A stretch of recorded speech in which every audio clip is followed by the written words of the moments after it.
Namaskar, dear children. Welcome to Rendezvous with Literature. I'm your facilitator, Shobha Arora Chatani, and today we are going to study C.B.S.E. Class 11th poem, A Photograph by Shirley Toulson. This is Shirley Toulson. Before we proceed with the poem, I always recommend my children, I always ask my children to read about the author or the poetess. I'm going to enumerate a few points regarding her and let's see what is it that you understand about her. So Shirley Toulson was born on 20th May 1924 in Henley-on-Thames, England, as the daughter of Douglas Horsfall Dixon and Marjorie Brown. She had a huge passion for writing and she was greatly influenced by her father, who was a writer too. She secured a BA on literature from Brockenhurst College in London in the year 1953. So this was the affluent career, the prolific educational career that she hailed from, and how beautifully she had been able to set up a feat in the field of education.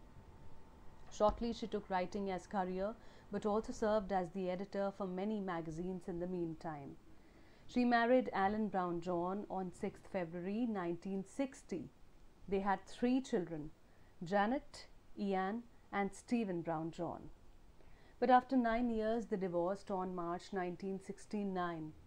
Celtic Christianity influenced her greatly, that most of her major works like Celtic Alternative in 1987 and Celtic Year in 1993 were on that topic.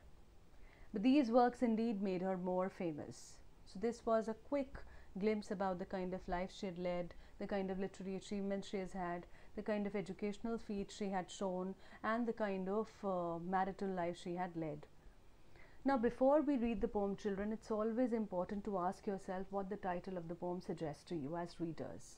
When you ponder over the title, when you think about the kind of title that the poet has given, it will always give you an insight into the kind of psychology she would have had, or the kind of understanding he or she wants you to evoke before you read. So the first thing that came to my mind as a reader was, where and how do we preserve our memories? Have you ever given it a thought? I mean, whenever we go out on a beach holiday, or we go out on some holiday, or we go out to celebrate some occasion or some festival with our friends and relatives, what do? How do we preserve our memories? These days we have smartphones with us, and what do? We take pictures, we take selfies. These days trends have changed, but all in all, we all have been taking pictures, right? So the answer is a photograph. Right? We always want to keep our memories intact in pictures, in photographs. Now, what is a photograph? Is it just a piece of paper? Is it something that you would go back to and look at and you will feel delighted? Or is it something that revokes, or it is something that, makes you feel a part of you is there in that particular picture?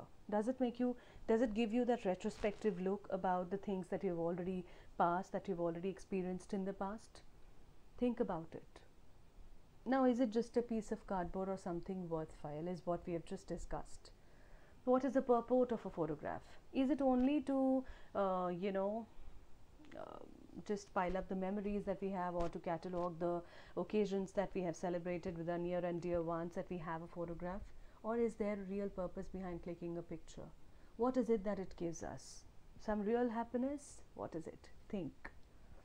What do you feel when you look at an old picture of yours? Now imagine I'm sitting here and I'm looking at an old picture of mine, one childhood picture I'm able to dig out, and I look at myself and I'm like, oh my God, I used to look so different when I was a young child.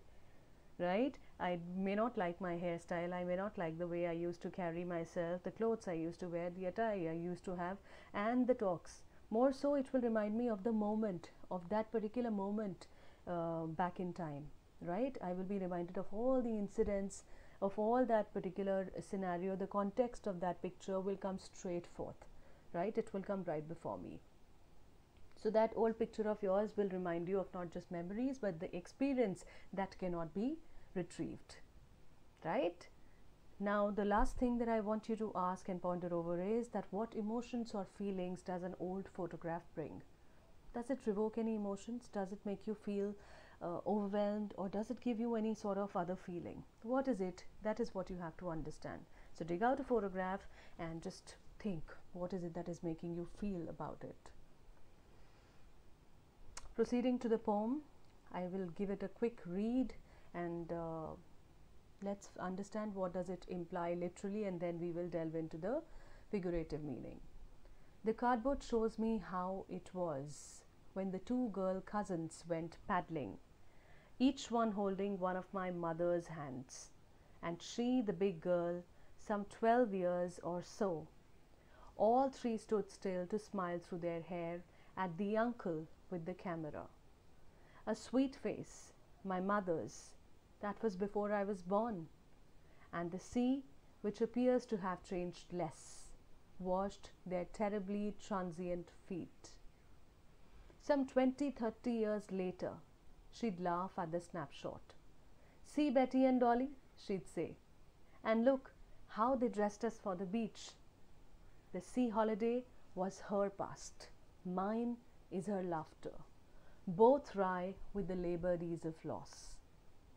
Now she's been dead nearly as many years as that girl lived, and of this circumstance there is nothing to say at all. Its silence silences.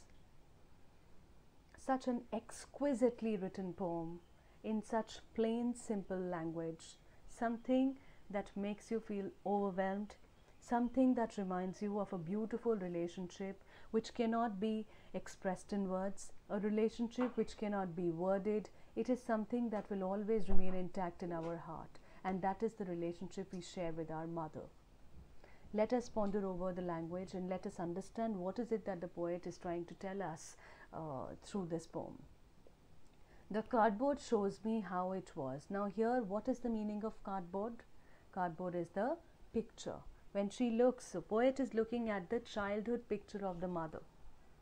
When the two girl cousins went paddling, each one holding one of my mother's hand, and she the big girl. So here we get to know about two things. Number one, these two girls are the cousins of the mother, and the mother is the eldest among all, right? So she is the eldest one, and she is around 12 years or so, and she is the one who is holding on, who is taking up the responsibility of holding on to both the cousins, and all three of them are posing at the camera with their, they are posing at the camera, which is being held by the uncle. Now, what is the meaning of this line? Smile through their hair. It's an idiomatic expression which clearly tells us that they were extremely elated, they were extremely happy, and they were overjoyed at that point of time, and they were enjoying the moment, and in order to capture that moment, they got themselves clicked, right? A sweet face. Now, what is the expression that the mother carries on her face? What is the kind of look that she has about her face? Obviously, she's just 12 years or so. She's not a child and she's not an adult. There is this transition period that you see. And the face that she has is a very sweet one, a very innocent looking face, right? My mother's, that was before I was born.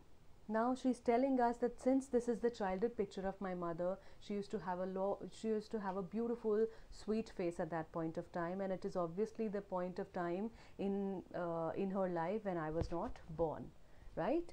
And the sea, which appears to have changed less. Now the picture does not only carry these three figures of the mother and the two cousins, it also has the picture of the sea. Remember, they've gone to a beach holiday and they are capturing a memory at the beach. So it also contains the sea. Now the sea seems to have changed less. That means sea is symbolic of nature. Nature seldom goes any changes. It is human beings who undergo change. It is them who get affected by the ravages of time and place. And here we see that they are washing their terribly transient feet. It's a very, very beautiful expression, wash their terribly transient feet. You have to imagine yourself standing at the beach, and you have to imagine a moment wherein the beach water is flowing towards you and it washes your feet and then it recedes. That is the kind of moment that they're experiencing at this point of time. Now let us break the phrase and let us try to understand what is it that the poet is trying to say through transient feet. Feet here symbolizes human life. It's not just the feet that has gone, that has become, that is transient. Transient means temporary, something which is impermanent. So it's not just the feet which is temporary, it is actually human life and the fragility of human life that we are talking about, right? So the poet says that even though the sea appears to be much the same, the situation or the people in the picture are not the same at all at this point of time. Probably something has happened with them. Now what is it that has happened with them? As you will read the poem, you will be able to know that it's the mother who has passed away. She's no longer there, right? She has passed away, and that is why the nature of her life is referred to as transient. And this feeling of transience of human life makes the poet terrible. She feels terrible at the fact, she feels terrible at the loss of the mother, and that is why when you put this phrase together, it's a beautiful combination. And it also, you know, it's a combination of a lot of poetic devices as well, which we'll reflect on when I'm done with the explanation of the first stanza. So this is what the poet wants to say, that the sea is still the same, but the people in the picture have changed altogether. Why? Because the mother is no longer there to enjoy the memory that she has spent in the past. She's no longer there with the poet, right? Now let us go back to understanding what the poetic devices are, or which poetic devices have been used in this particular stanza. The cardboard. Now cardboard here is a picture, right? So obviously we are talking about the fragility of the cardboard. It seems to be very hard bound, but then it is easily, you know, it can easily be tampered, it can easily be molded. And here we are talking about the fragility of the cardboard with that of the human life. So it's an indirect comparison. It's an implied comparison that you're talking about. And whenever you are comparing a thing which is, which you are able to see and feel, with a thing which is completely out of place, or something which has an indirect reference to something historic, or something which you're not able to relate with it directly, then that particular poetic device is referred to as allusion. ALLUSION, that is allusion, right? So allusion has been used in this particular line. Moving on to the last line of this particular stanza, wash their terribly transient feet. Let us look at the formation of these words and how they have combined a beautiful phrase. Terribly transient. There is an adverb followed by an adjective. Terribly transient feet. What kind of a feet is it? It's a transient feet. And adjective is preceding it. So this particular, you can also see, you can also notice the, you know, the sound of a consonant t being repeated at the beginning of these two words. Terribly transient. T, t. So this is an alliterative phrase, right? So which poetic device has been used in the first place? It is alliteration. Repetition of a particular consonant sound at the beginning of each word, or at regular intervals. Second poetic device that you have to understand is with, it has been used in this particular phrase, is with feet. Your feet is not just the feet of the mother and the two girl cousins. It's actually a part of the body which is symbolizing the whole. Okay, so what is feet doing here? It is synecdoche. So when you say I bought a set of wheels for myself yesterday, it does not mean that you went to a tire shop and you got some tires for yourself. No, it's not like that. You bought a car for yourself. You own a new car now. So feet here symbolizes the whole body of the mother and the girl cousins, right? So which poetic device is it? It is synecdoche. S-Y-N-E-C-H, synec, D-O-C-H-E. Okay, S-Y-N-E-C-D-O-C-H-E is synecdoche. Transient feet. Now you see that the feeling of being terrible at this point of time has been shifted from the narrator, from the poet, to the object in the sentence. And whenever this shift in adjective or epithet happens, it is done to make it sound, you know,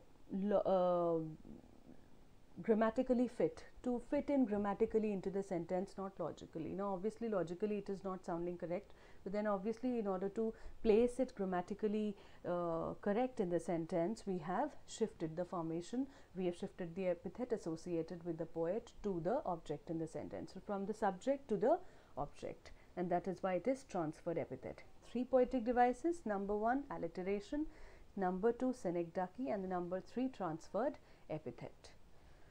Moving on to the next stanza, it says some 20-30 years later. Now obviously we are moving ahead in time, and we are imagining a situation wherein the mother was alive, and she had she looked at the picture of hers, then she would have, what reaction she would have given at that point of time. So she would have laughed at the snapshot. See Betty and Dolly. Now it's a very natural thing, it's a very common thing, when you look at your own picture, an old picture that I was just talking about. If I look at myself 10 years down the lane, and I will feel that I used to look so different, or that I could have carried a better hairstyle. Or if I look at my childhood picture, obviously I'll have a different reaction to it.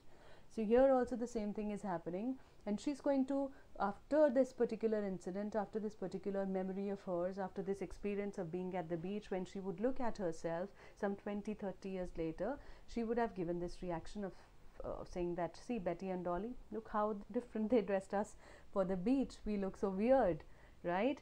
The sea holiday was her past. Amidst all this light-hearted tone that has been given in the poem, there is this very intense, deeply intense emotive line that has just come. It says the sea holiday was her past. Even if the mother wants, she cannot go back to the past. Even if the mother wants, she cannot go back to the childhood memories. She cannot retrieve and revive those memories at all. Why will she not be able to do so? Because obviously whatever time has slipped out of your hands, it can never be back, right? So here also the same thing is happening. If she wants, even if she wants it, she will not be able to go back into past, and she will not be able to relive the memories that she has once lived with her girl cousins. Mine is her laughter. So the poet says that even if I want my mother back in my life once again, I will not be able to get her back. She has been snatched away from my hands by the cruel hands of destiny. So both of them are suffering in their own ways. The mother cannot retrieve her childhood memories. The poet cannot retrieve the time that she spent with her mother. Both are suffering in their own ways. Both are wry with the labored ease of loss. They are laboriously trying to come to terms with the reality of the present times, and how easy it is to say that we should forget and move on. So again we see this combination of two words, labored and ease. Something which is so difficult, how can it be easy at the same time? So it's an oxymoronic phrase. Now she's been dead nearly as many years as that girl lived. Now you have to understand what is the meaning of that. You have to understand that what is the meaning of she here. She's been dead. Who are we talking about? We're talking about the poet's mother.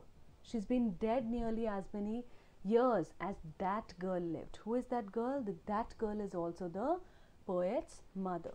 So we are talking about the picture wherein she was 12 years old, and we are talking about the present times. The time, what she wants to say here is that the mother is dead almost 12 years ago, right? So she has been dead for as long as that particular girl lived in the picture, right? This is what it implies. And now this circumstance, which circumstance are we talking about? This hapless situation in which the poet finds herself. Of this circumstance, there is nothing to say at all. Obviously, she feels too overwhelmed. She feels completely miserable at this point of time, and she is left with no words to express what she's going through inside. This loss is irreparable. She cannot speak anything about it. So there is nothing that she has to say at all. All she can do and feel at this point of time, it should remain contained and bottled up inside. It cannot come out in the form of words. It's silence. Whose silence are we talking about? The situation's silence, or the circumstances' silence. Silences. It's silence, silences. That means this situation has now become silent, and it has also left the poet silenced forever. She will not be able to come to terms with the reality. She will not be able to do anything about the situation. All she is left with is a vacuum in her heart and in her life because of the absence of the mother. Silent silences, alliterative phrase, right? The sound sir is being repeated, and it is also, what is it? It's silent silences. Obviously we can say that there is personification as well, because the situation has been attributed a human trait. And what is that trait? The trait of being silent. So with this, I'll take you to a picture that will give you a quick glimpse into the kind of understanding we've had about the poem. Look how elated these girls look. One of the pictures that I feel very close to when I read this poem, and I think it gives me a quick sneak peek into the kind of moment they've had in the past. So here are some of the important notes which I want you to take a look at, because these notes are going to be very useful for you when you're going to study the poem. Right, so what is the cardboard? It's an old photo frame. Two girl cousins, Betty and Dolly. Who is the she? She is the poetess mother, 12 years old in the photograph. Terribly transient feet. It literally means feet being washed away by water, and figuratively that means metaphorically. It is a reference to the transience of human life when compared to the permanence and intransience of nature, as I've already explained to you in my explanation of the poem.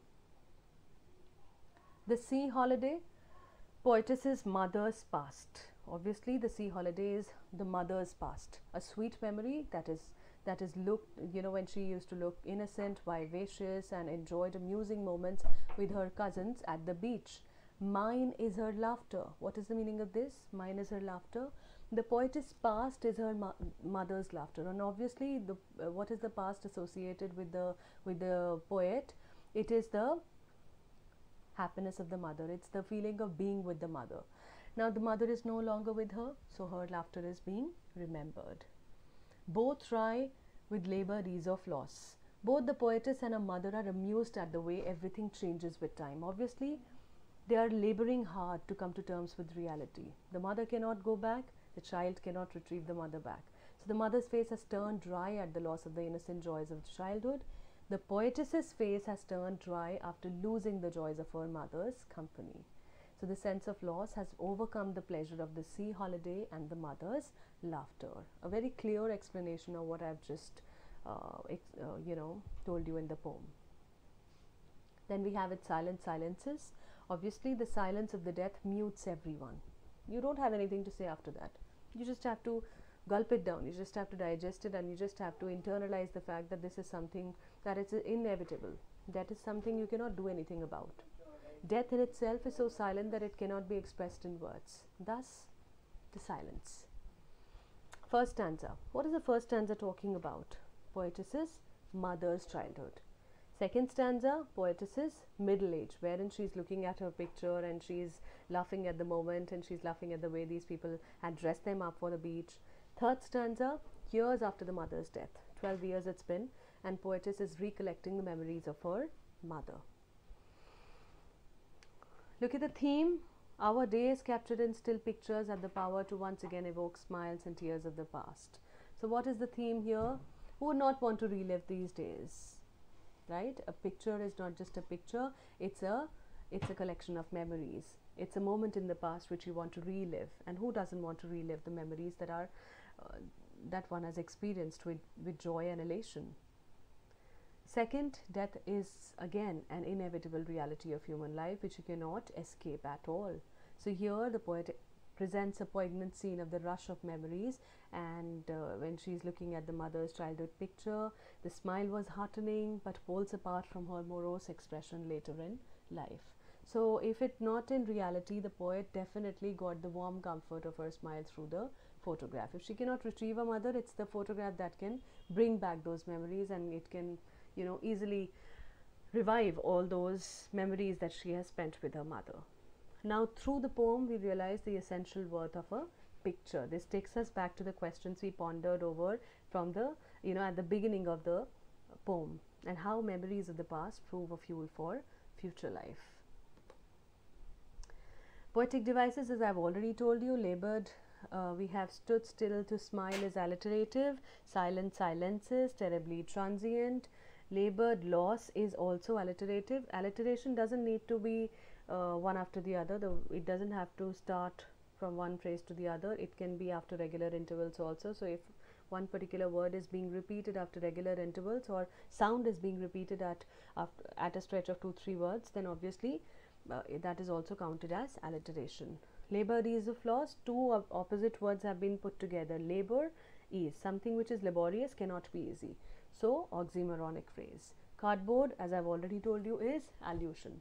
Then we have transferred epithet, terribly transient feat, as I have already told you.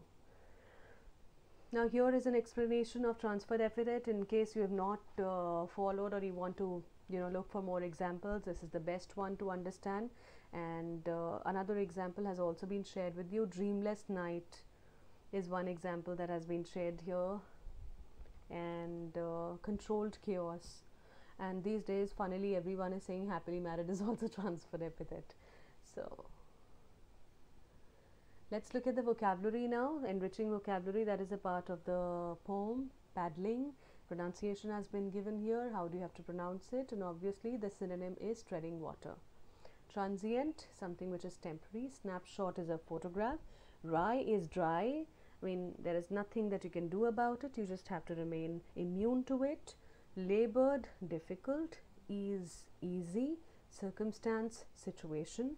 Nostalgia is the feeling of thinking about the past, the feeling that you generate in you when you're thinking about something that has already happened.